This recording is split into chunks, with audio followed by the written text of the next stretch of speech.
السلام عليكم ورحمة الله تعالى وبركاته.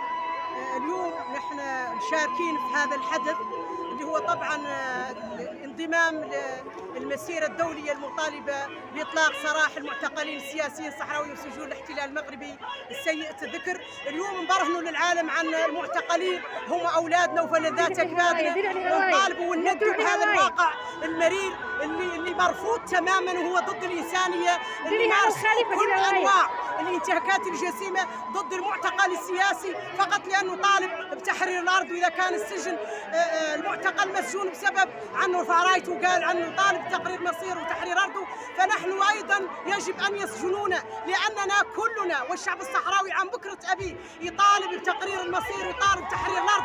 ورغم كل جبروت نحن شعب لا يموت. يا شهيد ارتاح ارتاح سنواصل الكفاح، يا معتقل يا رفيق سنواصل الطريق.